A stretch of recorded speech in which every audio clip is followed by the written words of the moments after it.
Yo, what's going on guys, Arekkz here and welcome back to another video for the Nintendo NX. Yep, you heard me correctly, the console that we know absolutely nothing about. But, if you cast your mind back about a month ago, I did a video on everything we currently know on the Nintendo NX. Rumours, filed patents, potential concept designs, basically anything floating around the internet that seemed to have some sort of plausibility, it went in that video. And I also said at the time that when new information, be that rumours, speculation or patents showed up, I would keep you guys up to date. So that is exactly what I'm doing.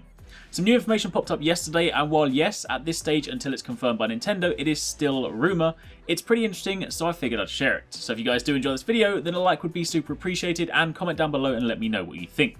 So to begin with, as a bit of backstory, this rumour or leak came from Gino, who is someone that has a pretty strong history of being right when speaking about rumours. His resume, so to speak, looks a little bit like this. He reported in the past that Nintendo would release a Pokemon game that made full use of a 3D engine, and that turned out to be true. He stated that a new Pokemon type would appear in a new Pokemon game, and that transpired to be true with the introduction of the Fairy types. He stated that older Pokemon would get new abilities and forms, and if you've played the latest games, you'll know that to be true in the form of Mega Evolutions. He also said that the PS4 will be capable of producing modern day graphics on a DX11 level like Unreal Engine 4 and Frostbite 2.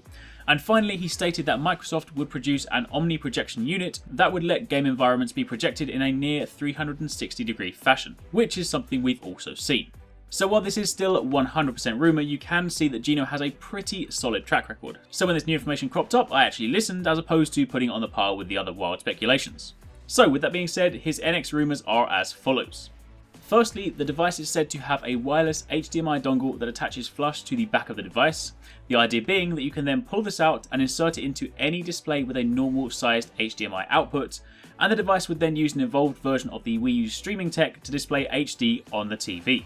Now this is interesting because if you remember in the last video I made, it seems like the current patents hint at a device that can function as a standalone handheld device as well as a home console, and this HDMI functionality would certainly support that. You store the HDMI adapter for when you're on the go, then you plug it in when you're at home, although this does seem to somewhat remove the apparent need for a home console docking station, so I'm not 100% sure how that lines up. Some of the patents did speak about how the stations would provide additional processing power, so there may still be value in that yet. On top of that, analog controls for movement have motors in them for haptic feedback, and an example of that would be, say, if you ran into a wall in a game, the sticks would physically move away to simulate hitting the wall, i.e. not just rumble in the pad, but in the sticks themselves. Supposedly, the device can Bluetooth sync with a wide range of devices, including smartphones and tablets, which then leads to the ability to be able to answer phone calls and display text messages from your phone on your Nintendo NX. The system is said to be closest in terms of power to the Xbox One, and all the tech uses the same hardware layout as the PS4 and Xbox One, meaning that any game that can run on PS4 or Xbox One can easily run on the NX with near zero modifications. Supposedly, a third-party developer said it's the easiest device we've ever developed for. You just take your code, compile it, and it works. Now as for the social side of things, if you look at Pokemon Go, you can get an idea of the sorts of features you could expect on the NX, and this would then take augmented reality or AR and Street Pass to a whole new level. It's said that the strengths of the device are its usability and ease of use, and developers have described it visually and functionally as if Samsung and Nintendo 2DS had a baby. Supposedly it looks friendly, but unlike what most people believe a Nintendo device to typically look like. He then states that the operating system is named NintendOS, and it's said to be very powerful and has many modern features of mobile operating systems. It's also said to have very strong networking functions as it ties into multiple devices and services, and this allows for a, quote, competent pervasive ecosystem designed to constantly involve the consumer's life. So, there you have it. Those are the rumour details, and again, to reiterate, at this stage, that is exactly what they are, rumour. But as mentioned, given Gino's track record, I figured it was at least worth a mention.